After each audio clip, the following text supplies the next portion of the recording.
You know, spring getting here doesn't just mean nice weather, people traveling, people out enjoying the weather. Ouch. If you grew up, look at that.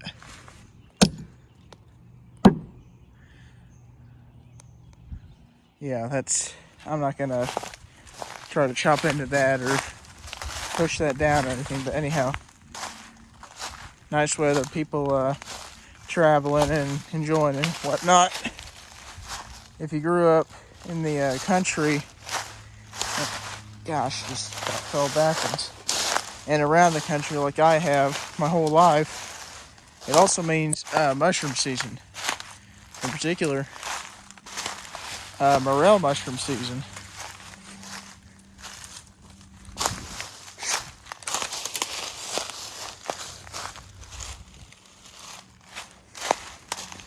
So, you know, I'll switch hands here.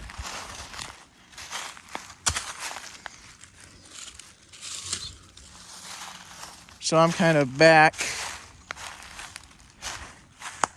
Right up in there is kind of the field area that I do my walk and talk with the bear videos.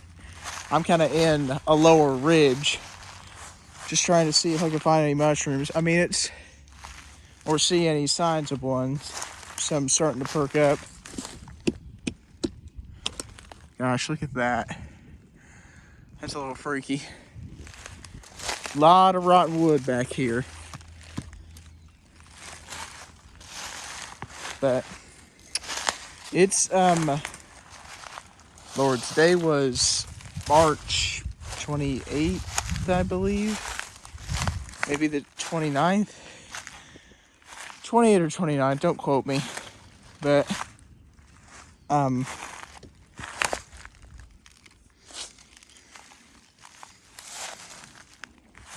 you know, most mushroom seasons, I don't know if I should try crossing that or not.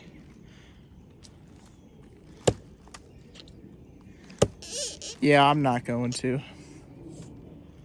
I really don't want to drop my phone, so I'm probably going to go up this a little bit and see if I can loop back around. Well, let's do this here.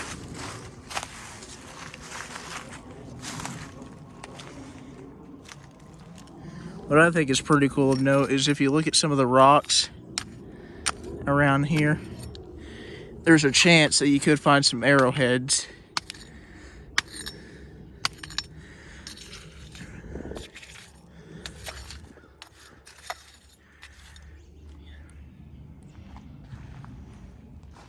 And for those of you wondering, gosh, just about tripped a little bit. For those of you wondering why I have an axe, you never know, right? You just, straight up, you never know.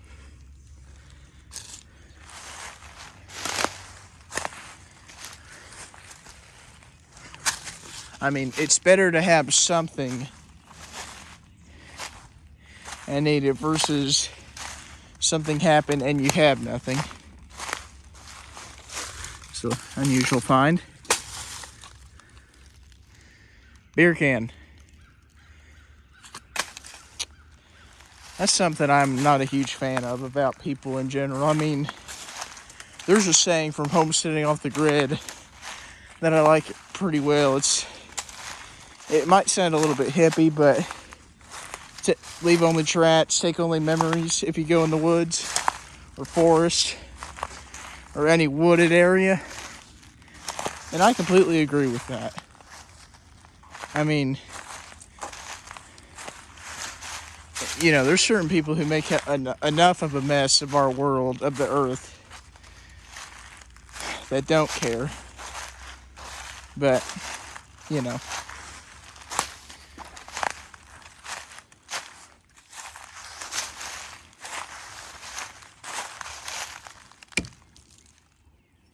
Tried to put that there a minute.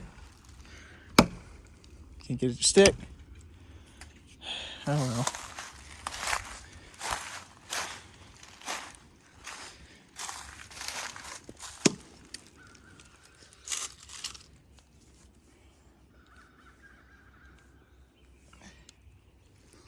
And for those of you who are saying I'm not looking on the ground, I am looking on the ground. Trying to, anyway. Wow, look at this. This is a little peculiar. It's almost like there's a trail right there. Right through there. I gotta say, that's a little bit strange looking.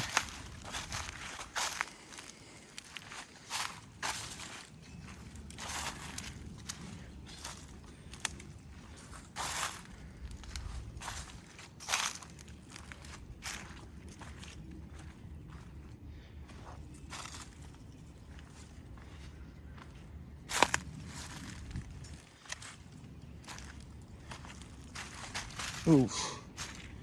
A lot of mud right there.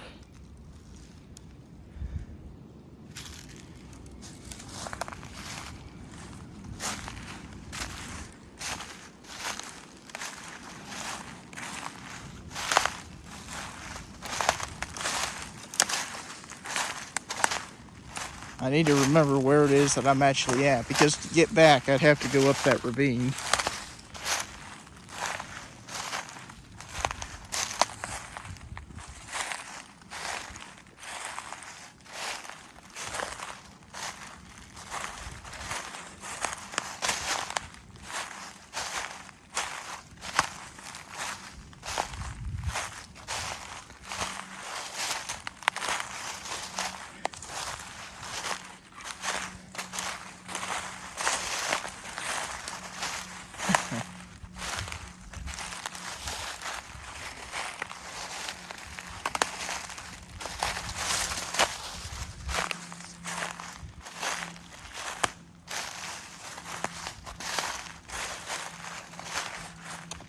All right, not real sure what to do here, but definitely don't want to get in the mud.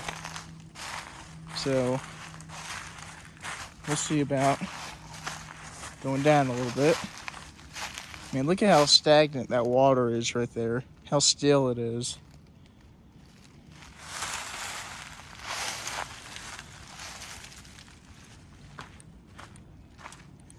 Look at these rocks.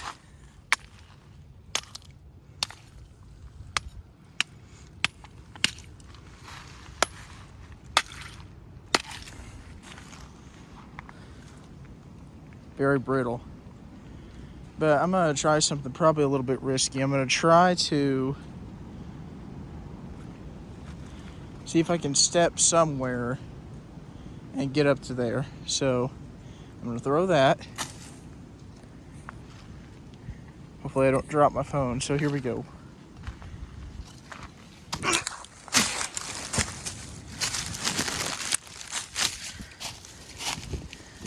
Got my pant leg a little bit dirty, but can always take the towel to that. My finger on the way.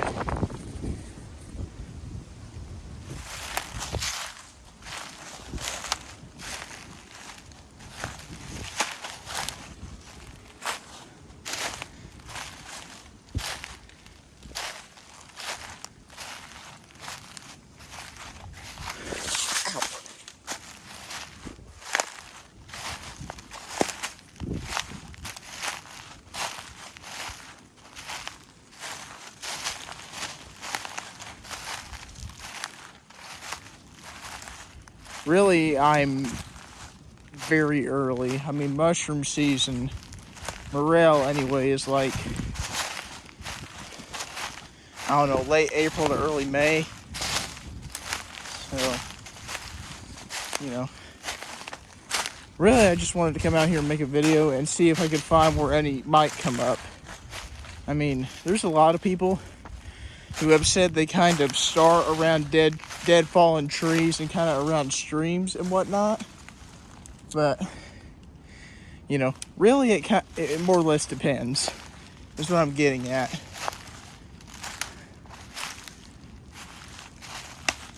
That was me. Look at that right there. We had some pretty crazy rain, a good, what, week ago so or whatever. something like that. We're supposed to have some more later, but looks like some wind snapped that tree right there. Kind of freaky. I think what I'm just gonna do now is start making my way back up. I mean, I'm not finding nothing, and to tell you guys the truth, I'm relatively tired. Didn't go to bed till a little bit late last night because I was, doing a little bit of YouTube work, playing a little bit, relaxing, and had to get up this early. On the plus side, did finally get a haircut, so that was kind of long in the making, I guess, thankfully.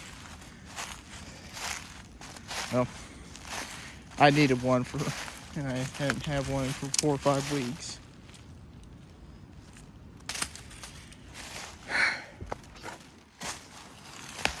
Ouch.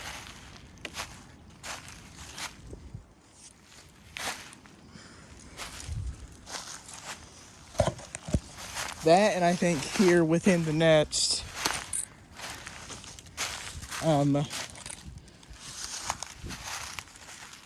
couple hours or so, we're supposed to have another significant amount of rain, wind, and whatnot. So another big storm. I'm hoping we don't. There's a lot of stuff that I'm hoping we don't have. But, just have to, you guys have heard me say this a couple times before. Have to back up. Don't want to rip my pants or anything. Take what you're given with a grain of salt and just keep moving forward.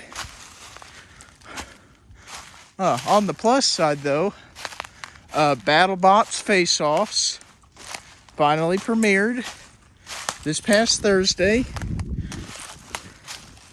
Started off with the the collection of the most destructive robots, which were Tombstone, Hypershock, and Valkyrie, and Newbie, Orbitron, which they're kind of an AI styled robot. And if you guys know me, I don't necessarily believe wholeheartedly in AI. I think it's not all it's cracked out to be. And personally, I think some of it's also kind of freaky. But, just like everything else in life, it has its uses. And I'm going to say spoiler warning for this if you haven't seen it, or if you'd like to see it. Turn away from this, go watch it. So, spoiler warning.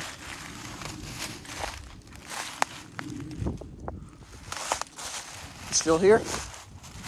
Alright. Valkyrie, I don't want to say they got demolished, but they got schooled by Orbitron. They were pretty convincingly beat by, I don't want to necessarily say a rookie, but Orbitron is impressive in its own right. And I'm not sure why I was starting to trick down this way, even after I said I was going to go back up.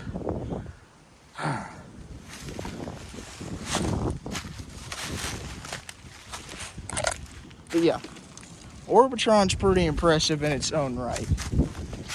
Orbitron has 2 dual vertical spinners.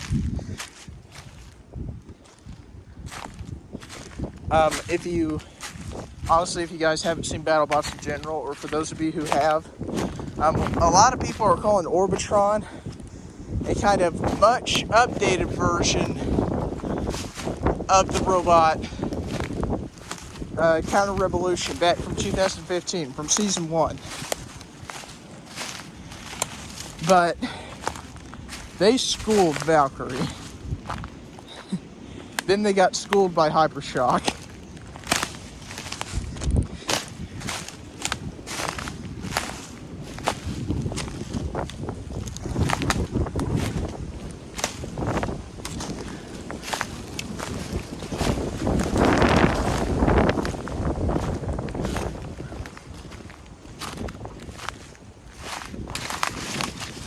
anyhow, thankfully I'm out of that mess.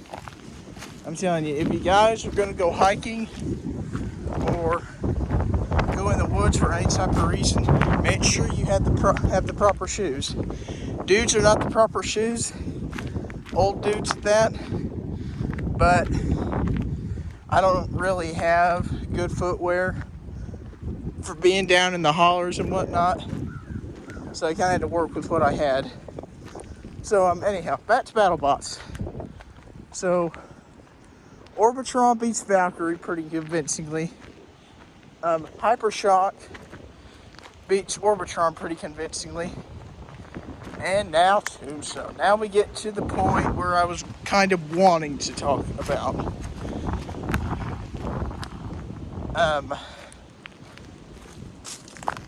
So for the first couple seasons that BattleBots came back on the air, which were 2015, 16, 18, and the 19 season,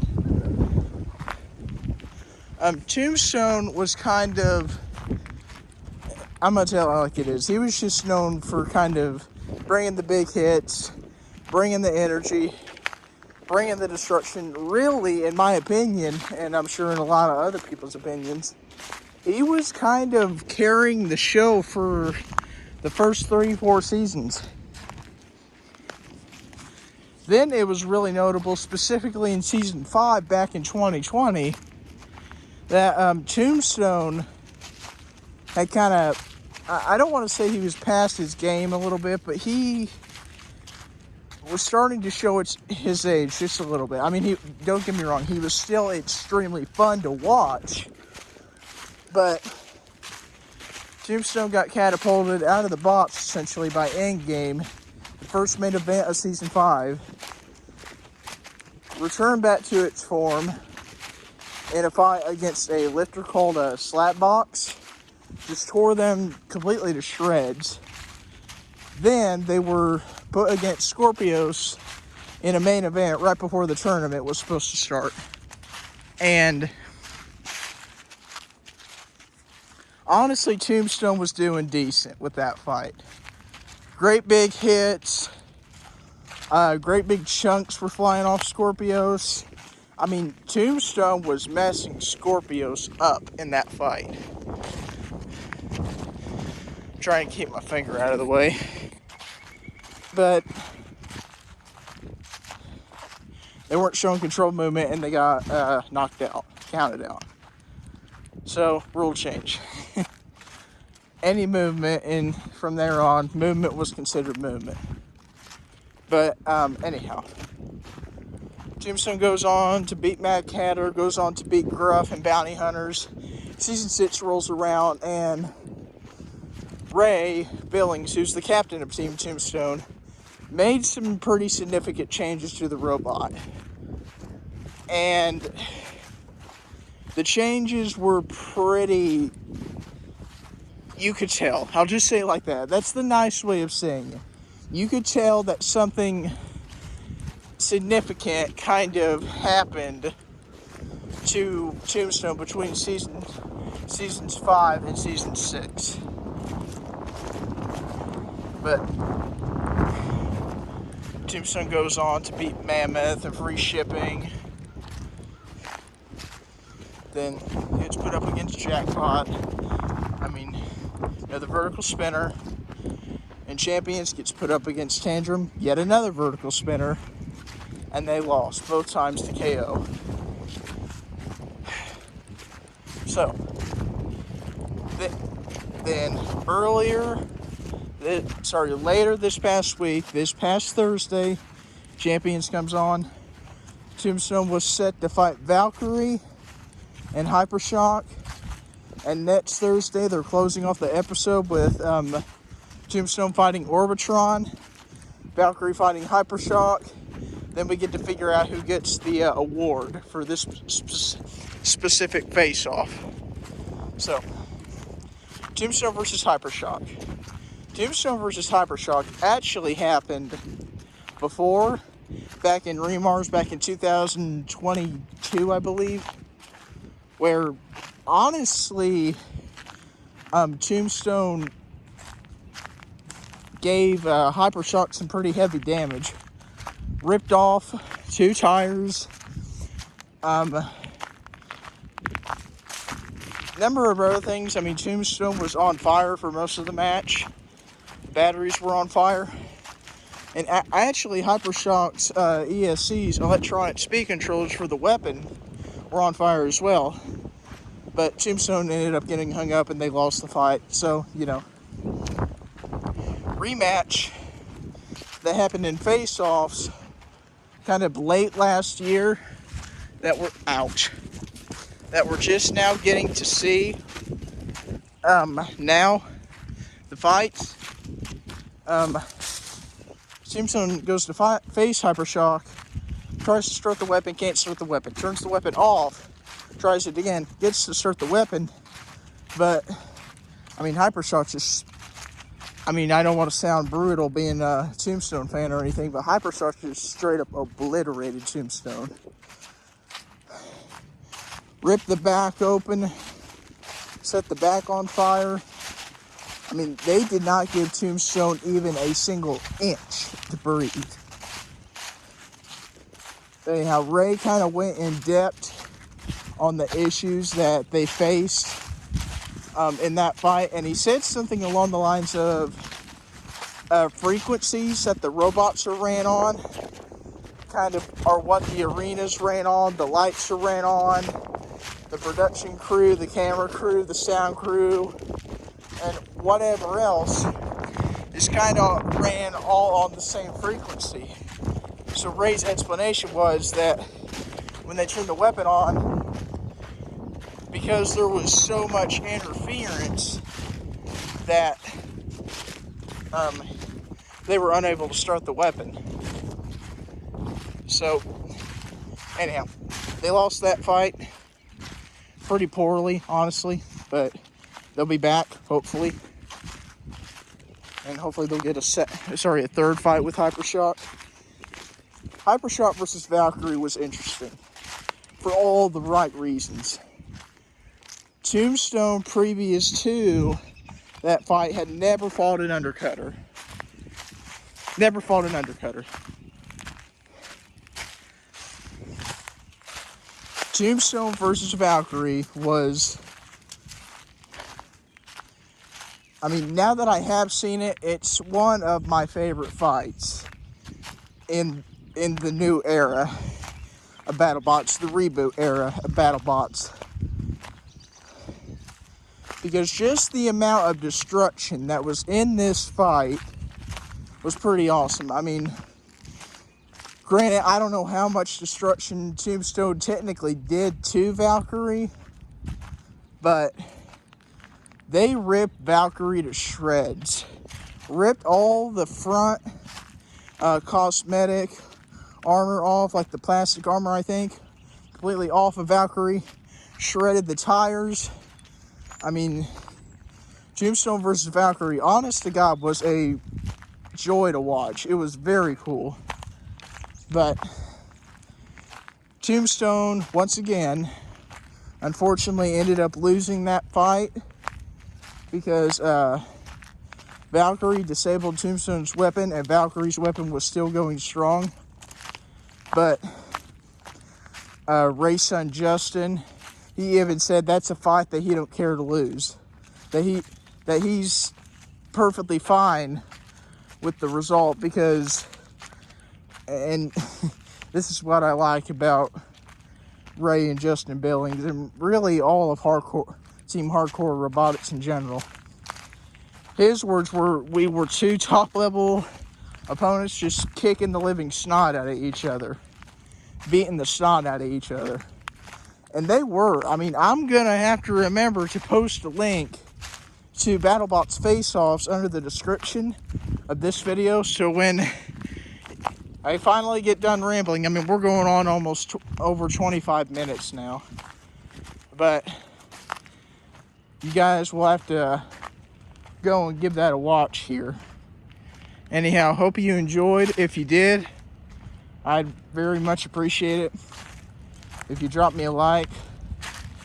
Comment down below what you thought of the first episode the first couple of rounds of the first episode of BattleBots Face-Offs. I'd love to hear what you think. I really would.